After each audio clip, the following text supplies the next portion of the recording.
bicara klon pencapir, kemudian temu wicara itu biasanya kita lakukan kalau ada acara-acara besar KTNA seperti PENAS, kemudian Rembuk. Kalau presiden hadir itu biasanya ada temu wicara. Nah, disitulah semua keinginan kita itu ditangkap aspirasinya dan beliau putuskan pada saat itu jawabannya. Ya, di situ instan dia langsung. Ya. Dan saya pikir Pak Prabowo juga bisa melakukan itu. Terus ada klon pencapir. Klon pencapir itu peningkatan pengetahuan dari petani dengan petani adu ilmu. Ketangkasan kita itu klon pencapir. Itu punya satu kelebihan. Setiap di lapangan kalau ada masalah diputuskan saat itu juga. Masalah pupuk dulu pernah ribut bahwa sulit ini. Beliau putuskan, oke, langsung pakai KTP petani aja. Nah, ini tindakan-tindakan yang menurut saya nggak butuh waktu panjang. Ada lagi istilah apa ya, terlalu banyak jelimet aturan-aturan.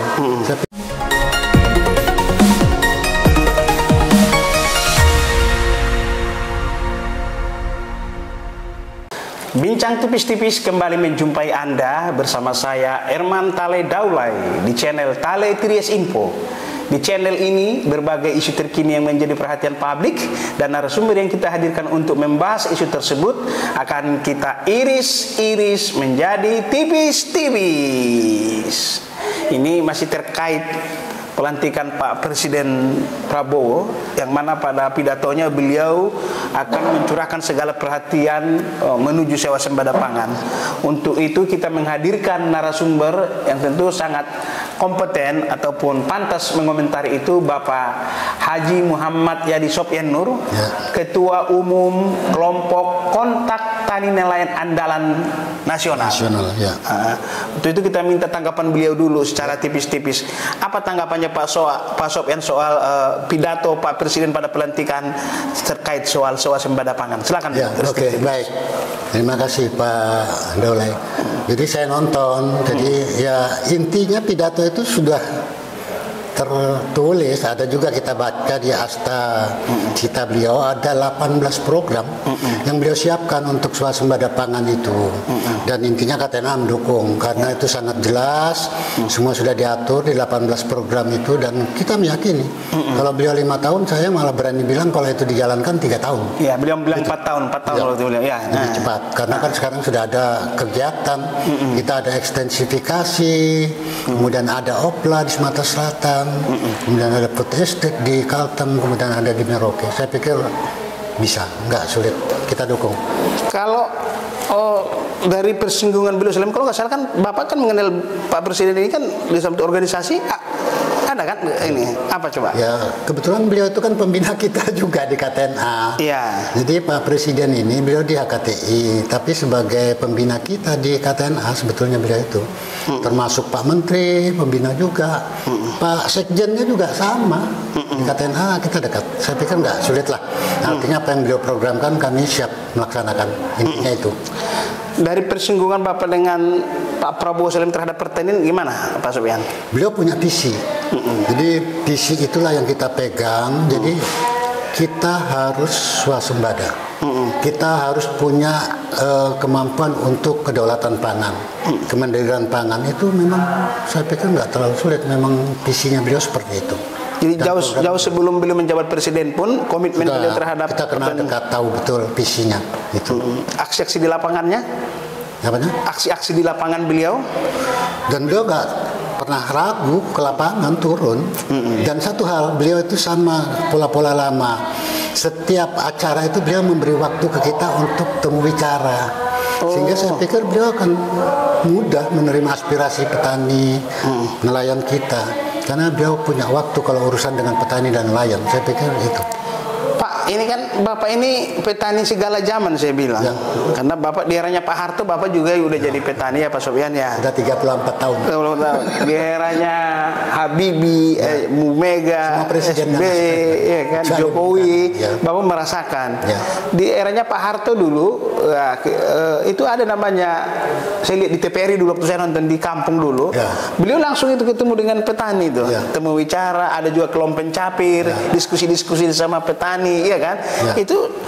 Itu terbukti efektif menurut saya. Kenapa saya bilang efektif? Pada waktu itu kita swasembada pangan dan mendapat penghargaan dari Badan Pangan Dunia, dari FAO kalau nggak salah, FAO, ya. Food and Agriculture Organization, Badan Pangan PBB, dan Pak Harto diberi kesempatan pidato di markas FAO itu di Roma, Italia.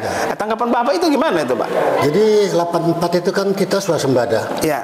Nah, kita diakui oleh FAO. Nah, waktu itu presiden kita Pak Harto berbicara di sana. Dan kita hadir, ada 30 orang KTNA hadir di Roma waktu itu. Itu zaman ketua kita masih Pak Oyon, Pak Sirot, itu hadir. Hadir ya. Ya, makanya satu-satu nama organisasi yang ada di FAO itu kita KTNA. Ada nama kita di sana. Nah, tadi yang bicara klon pencapir, kemudian temu wicara itu biasanya kita lakukan kalau ada acara-acara besar KTNA seperti Penas, kemudian Rembuk. Kalau presiden hadir itu biasanya ada temu wicara. Nah, disitulah semua keinginan kita itu ditangkap aspirasinya dan beliau putuskan pada saat itu jawabannya. Ya, di situ.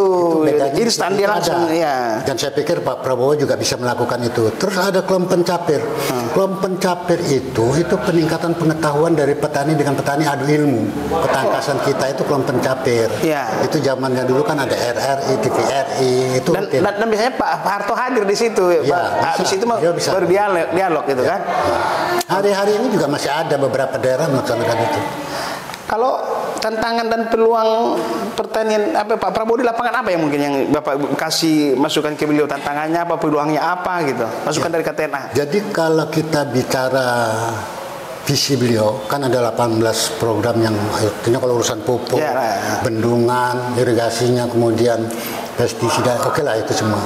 Tapi ada hal mendasar kalau kita bicara pembangunan pertanian itu jangan lupakan penyuluh. Karena suara pemerintah, corong pemerintah yang mengajak petani nelayan kita untuk melakukan kegiatan. Nah, problem kita sekarang ini di penyuluh ini nggak efektif seperti dulu. Kalau dulu itu kan rajin kita kumpul di BPP dan lain-lain. Nah, tingkat pengetahuan penyuluh kita juga ini saat ini memang harus di-upgrade kembali. Kalau menurut saya penyuluhannya harus ada revitalisasi. Saya lebih senang KTNA tegas. Kalau perlu ke penyuluhan ini tarik lagi ke pusat. Sistem komando. Jadi kalau penyuluhan itu nggak sistem komando sulit kita. Ilmunya harus cemerlang. Kalau nanti kan jalan sendiri-sendiri. Apalagi zaman teknologi sekarang, petani bisa cari data dan informasi di HP masing-masing. Sehingga aura atau apa ya, kehebatan seorang penyuluh itu betul-betul harus ditampilkan dan dia membawa misi apa yang harus dilakukan petani kita. Itu kuncinya di situ. Gitu. Kan beliau juga kan, lah Pak Prabowo kan tidak mungkin mengurusi ini didukung oleh menteri. Nah, bagaimana Bapak melihat keberadaan Menteri Pertanian Amran Sulaiman yang diangkat kembali menjadi Menteri Pertanian ini? Kalau Pak Amran kita kan kenal sudah lama, dekat, dan kita tahu kiprah beliau. Saya nggak pernah ragu, dan beliau itu punya satu kelebihan. Setiap di lapangan kalau ada masalah diputuskan saat itu juga. Masalah pupuk dulu pernah ribut, bahwa sulit ini beliau putuskan. Oke, langsung pakai KTP petani aja. Nah, ini tindakan-tindakan yang menurut saya nggak butuh waktu panjang. Ada lagi istilah apa ya, terlalu banyak jelimet aturan-aturan. Saya pikir kalau gebrakan Pak Amran hari-hari ini aja beliau jarang di kantor, lebih banyak kelilingnya ke Kalteng, ke Sumatera Selatan, ke Merauke, hampir seluruh daerah pertanian kita beliau kunjungi. Saya pikir kalau Pak Amran KTNA sudah nggak pernah ragu, teman lama juga. Di jajaran Kementannya gimana Bapak, harapan Bapak untuk mensukseskan program ini? Kan punggawanya kan di Kementan ini kan gitu. Nah, gimana tanggapan Bapak ini? Saya pikir nggak ada masalah ya. Jadi kalau di Kementan ini kan sekarang Pak Menteri juga mencari para eselon satu kita yang profesional, yang betul-betul ngerti dan siap ke lapangan. Dan belakangan ini saya sering ke kantor malah orang banyak nggak ada. Kemana aku bilang? Ternyata mereka ke lapangan semua dapat tugas. Artinya semua eselon satu kita sekarang lebih banyak ke lapangannya daripada ke kantor. Jadi kalau bicara Pak Hamdan saya pikir KTNA 100% lah mendukung beliau itu. Aman. Yakin. Demikian bincang tipis-tipis dengan Pak Sopyan. Sampai bertemu kembali.